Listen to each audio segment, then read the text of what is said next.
जय हिंद दोस्तों। चलिए शुरू करते हैं आज का हम लोग टॉपिक, जिसका नाम है हम लोग देखेंगे उत्तर मुगल काल के बारे में। देखिए, सबसे पहले हम लोग क्या देखते हैं कि हम लोगों ने देखा अभी तक क्या किसके बारे में, मुगल शासक के बारे में। मुगल शासक में कौन कौन? बाबर, हुमायूं, अकबर, जहांगीर, शाहजहां, औरंगजेब के बारे में। अब हम लोग देखते हैं इसके बाद जो भी शासक आए उसको कहते हैं उत्तर मुगल काल। देखिए, सबसे पहले समझते क्या है कि हिस्ट्री हम लोग जो पढ़ रहे हैं, इतिहास, उसमें जो सबसे महत्वपूर्ण बातें क्या है, एक हो गई प्राचीन इतिहास, दूसरा हो गया मध्यकालीन इतिहास और तीसरा हो गया आधुनिक इतिहास। ठीक।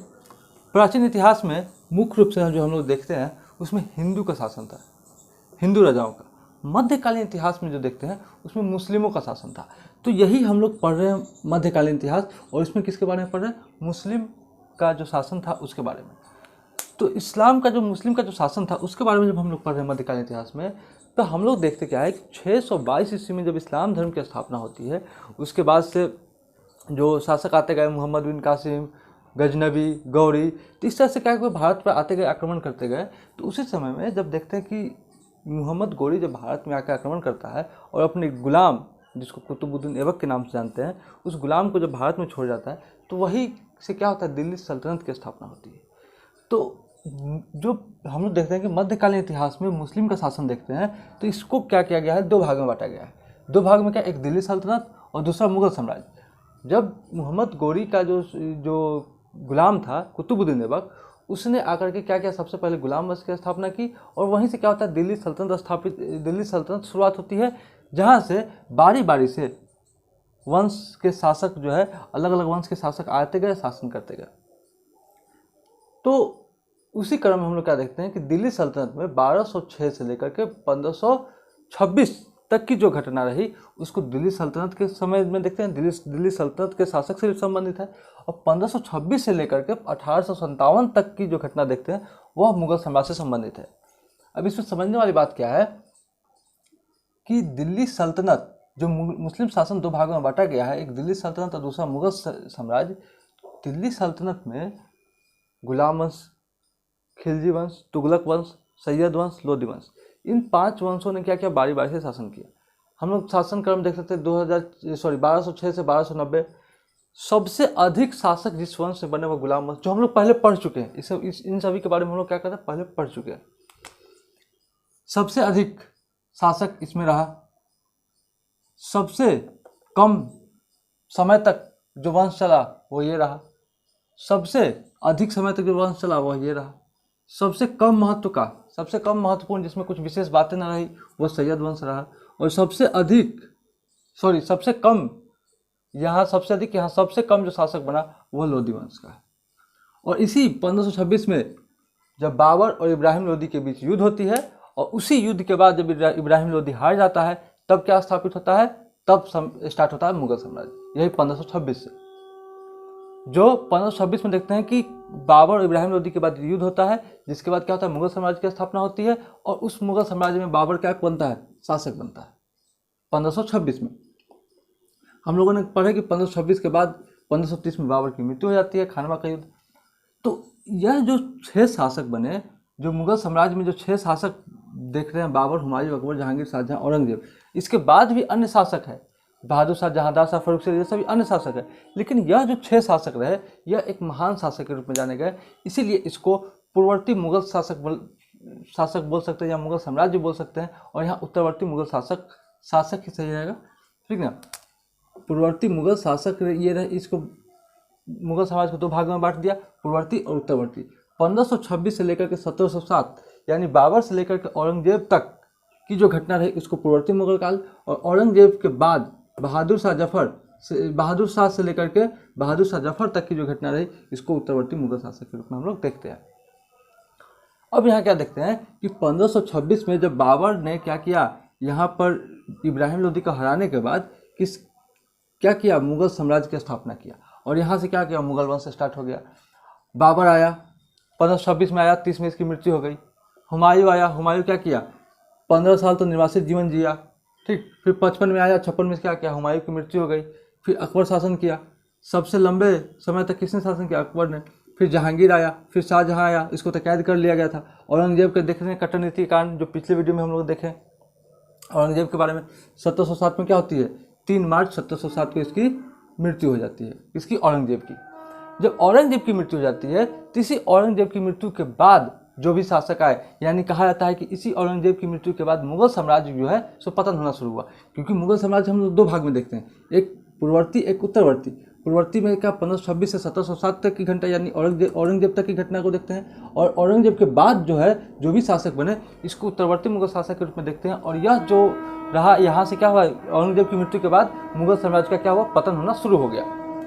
मुगल साम्राज्य धीरे धीरे क्या हुआ, पतन क्यों चला गया। अब देखते क्या है, इसीलिए हम लोग क्या देखते हैं, दिल्ली सल्तनत को 1206 से 1526 तक की घटना को रखते हैं। यानी कि इब्राहिम लोदी और बाबर के जब तक युद्ध होता है वहाँ तक की घटना को हम लोग देखते हैं दिल्ली सल्तनत में। और 1526 से लेकर 1857 की जो क्रांति हुई वहाँ तक हम लोग देखते हैं मुगल साम्राज्य। लेकिन इसी 1526 से 1857 में 1526 से लेकर के 1707 की घटना, यह हो गया पूर्ववर्ती मुगल काल, और 1707 से लेकर 1857 यानी कि यह जो है यह 2 भाग में बट गया, एक उत्तरवर्ती और दूसरा पूर्ववर्ती। अब देखिए, औरंगजेब की मृत्यु हो गई। औरंगजेब की मृत्यु के बाद ये सभी शासक बने, यानी कि इतने शासक बने। तो चलिए हम लोग इसके बारे में देखते हैं। औरंगजेब की मृत्यु हुई तो इसका औरंगजेब का 5 बेटा था। पहला मुअज्जम, मोहम्मद आजम, अकबर द्वितीय, चौथा सुल्तान मोहम्मद, 5वां मोहम्मद कामबख्श। इसमें क्या देखते हैं कि इसकी तो मृत्यु हो चुकी रहती है। जो हम लोग देखें कि औरंगजेब जो है यह विद्रोह करता है, तो विद्रोह करने के बाद जैसे आँख में शरीर डाल देता है, यह इसकी मृत्यु हो जाती है। यह भी शुरुआत में यह इसकी मर जाता है, अचानक मर जाता है, इसका कोई वो नहीं रहता। इन दोनों की मृत्यु हो जाती है। बच्चा कौन, ये 3 पुत्र, मुअज्जम, मोहम्मद आजम, मोहम्मद कामबख्श। इसी मुअज्जम को बहादुर शाह प्रथम कहा जाता है। इसने एक उपाधि ली बहादुर शाह प्रथम, और मुअज्जम क्या है, दोनों एक ही व्यक्ति है। इसका मुअज्जम बोले या इसका नाम बहादुर शाह प्रथम भी है।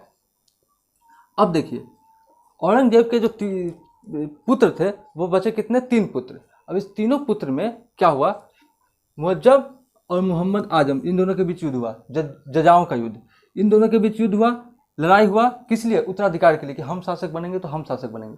इन दोनों के बीच जब लड़ाई हुआ तो मुअज्जम और मोहम्मद आजम में मुअज्जम क्या हुआ, जीत गया या हार गया। यह दोनों तो पहले ही नहीं था। तो फिर मुअज्जम और मोहम्मद कामबख्श, इन दोनों के बीच युद्ध हुआ बीजापुर के पास, जिसमें भी क्या हुआ, यह हार गया और यह क्या हुआ, जीत गया। तो ये दोनों, ये सब हार गया। मुअज्जम क्या हुआ, उत्तराधिकार की लड़ाई में आगे निकला, यह जीत गया, तब बनता है। यानी मुअज्जम को क्या बोलते हैं, बहादुर शाह प्रथम, या फिर इसको मुअज्जम भी बोल सकते हैं, इसका नाम है। तो मुअज्जम क्या बनता है, शासक बनता है। ठीक, मुअज्जम शासक बनने के बाद 1707 से 12 में इसकी मृत्यु हो जाती है। तो इसी 12 की मृत्यु होने के बाद इस मुअज्जम का यानी बहादुर शाह प्रथम का, इसका बेटा 4 बेटा, कौन कौन, जहांदार शाह, अजीम उस शान और रफ़ी उस शान और जहान शाह। यह 4 बेटा था किसका, मुअज्जम का यानी बहादुर शाह का। बहादुर शाह का मृत्यु के बाद इसका बेटा बनता है कौन, जहांदार शाह शासक। यहाँ देखते हैं, जहांदार शाह शासक बनता है। और इस जहांदार शाह के शासक बनने के बाद इसमें क्या होता है कि इसका भतीजा, जहांदार शाह का जो भतीजा रहता है कौन, फर्रुखसियर, क्योंकि यह इसका पुत्र रहता है। अजीम उस शान का पुत्र कौन रहता है, फर्रुखसियर, यानी जहांदार शाह का कौन हुआ, यह हो गया भतीजा। तो यह भतीजा शासक बनता है कौन, फर्रुखसियर। उसके बाद इसका चचेरा भाई देखते हैं कि कौन, रफ़ी-उद-दर्जात और रफ़ी-उद-दौला, दोनों क्या था, अब भाई था। तो रफ़ी-उद-दर्जात, रफ़ी-उद-दौला क्या, दोनों क्या बनता है, शासक बनता है। और उसके बाद देखते हैं मोहम्मद शाह, यह कौन था, जहान शाह का बेटा था, पुत्र था मोहम्मद शाह। और यह दोनों किसका पुत्र था, रफ़ी उस शान का 2 पुत्र था, रफ़ी-उद-दर्जात और रफ़ी-उद-दौला। उसके बाद देखते हैं कि जहान शाह जो था उसका एक बेटा था जिसका नाम था मोहम्मद शाह, और इसका बेटा था, पुत्र था जिसका नाम था अहमद शाह। तो मोहम्मद शाह, और उसके बाद देखते हैं कि अहमद शाह। और इस तरह से क्या हुआ, धीरे धीरे शासक बनते गए। अंतिम जो शासक रहा बहादुर शाह द्वितीय, या फिर बहादुर शाह जफर भी इसको बोलते हैं। तो इस तरह से यह शासक बनते आया। तो इस तरह से हम लोग समझे कि बहादुर औरंगजेब की मृत्यु के बाद इसका बेटा बना, फिर इसका बेटा बना, फिर इसका भतीजा बना, फिर इसका क्या बना, फर्रुखसियर का चचेरा भाई दोनों बना, या दोनों क्या था, अपना भाई रफ़ी-उद-दर्जात, रफ़ी-उद-दौला। फिर क्या बना, इसका चचेरा भाई मोहम्मद शाह बना। इस तरह से क्या हुआ, शासक बनते आया। और अंतिम जो शासक रहा वह बहादुर शाह जफर रहा। अब इसमें प्रश्न ये पूछता है कि बताइए 1757 में जो लड़ाई हुई थी प्लासी की, उसमें उस समय कौन था, मुगल शासक कौन था, मुगल बादशाह कौन था, तो वह था 1757 में हम लोग देख सकते हैं कि 54 से लेकर 59 तक कौन है, ये तो कौन होगा, आलमगीर द्वितीय। तो इस तरह से हम लोग को अगर ईस्वी याद रहेगी तो यह आसान से पता लगाया जा सकता है कि इस समय शासक कौन था। अब देखिए इसमें भी क्या हुआ था कि जो भी उत्तर मुगल शासक जो भी थे, इसकी एक अलग कहानी रही। इसमें क्या रहा कि यह जो शुरुआती 6 जो शासक रहे 1 से 6 तक, इन सभी शासकों को, यानी कि देखिए पूर्ववर्ती मुगल शासक में 6 महान शासक और इसमें क्या रहे 11 शासक रहे, जो कि उतने महान शासक नहीं रहे। लेकिन शुरुआती के जो 6 रहे उसको कुछ उपनाम जैसे कि बहादुर शाह, शाह बेखबर, लंपट मूर्ख, और उसके बाद इस तरह के क्या किया गया, इसको उपाधि दी गई, घृणित कायर, मोहम्मद शाह रंगीला बादशाह या रोशन अख्तर भी इसको बोलते थे। तो इस तरह से इसने क्या शासन किया। मोहम्मद शाह के समय में ही नादिर शाह आया था, जो कि क्या लूट के ले गया, सिंहासन। कौन सा सिंहासन, मयूर सिंहासन। तो मयूर सिंहासन पर बैठने वाला कितने शासक थे, तो देखिए ऊपर से 6, बहादुर, बनाया कौन था, शाहजहां बनाया था, शाहजहां बैठा, औरंगजेब बैठा, 2 यहाँ हो गया, बहादुर शाह, जहांदार शाह, फर्रुख शाह, रफीउद्दौला, रफीउद्दर्जात और मोहम्मद शाह, यानी 6 इधर और 2 इधर, यानी 8 शासक ऐसे रहे जो क्या किए, मयूर सिंहासन पर बैठे। और यहाँ से कहा जाता है कि देखिए 1719, यहाँ भी 1719, यहाँ भी 1719, यहाँ से भी 1719, क्योंकि यह दोनों जो बनता है ना, रफीउद्दर्जात और रफीउद्दौला, ये काफ़ी कम समय के होते हैं। ये इनकी बीमारी के कारण ही इनकी मृत्यु हो जाती है। और यही एक वर्ष है 1719, एक ऐसा वर्ष है जिसमें मयूर सिंहासन पर 4 शासक बैठते हैं। और इसी के बाद यहाँ नादिर शाह क्या करता है, मोहम्मद शाह रंगीला के समय आता है और मयूर सिंहासन को बहुत सारा धन क्या करता है, लूट करके लेकर चला जाता है। तो इस तरह से हम लोग देखते हैं कि मुस्लिम शासक रहा मध्यकालीन इतिहास में। और इसमें किस तरह से हम लोग देखें कि पूर्ववर्ती मुगल शासक और उत्तरवर्ती मुगल शासक के बारे में देखें। अब इसके बाद हम लोग क्या देखते हैं कि इसके बाद अब हम लोग कुछ नहीं करेंगे। अब हम लोग क्या करेंगे, बारी बारी से इन सभी जो भी शासक रहे इनके बारे में महत्वपूर्ण जो भी पॉइंट है उसके बारे में हम लोग चर्चा करेंगे। क्योंकि मुगल साम्राज्य में हम लोग बाबर से लेकर औरंगजेब तक की कहानी देख लिए। अब बचा उत्तरवर्ती मुगल शासक, यानी कि यहाँ से लेकर के बहादुर शाह की कहानी देख लेंगे, यानी कि बहादुर शाह जफर तक की कहानी देख लेंगे। तो क्या होगा, उत्तरवर्ती मुगल शासक समाप्त हो जाएगा। उसके बाद मराठा और जो मुगल शासक के जो भी साहित्य रहे, कला, संस्कृति, इस सब के बारे में हम लोग विशेष रूप से आगे चर्चा करेंगे। नेक्स्ट वीडियो में हम लोग इस बहादुर शाह प्रथम, जहांदार शाह, फर्रुख शाह, इस सब के बारे में विशेष रूप से चर्चा करेंगे। चलिए आज के लिए इतना है, तब तक के लिए जय हिंद।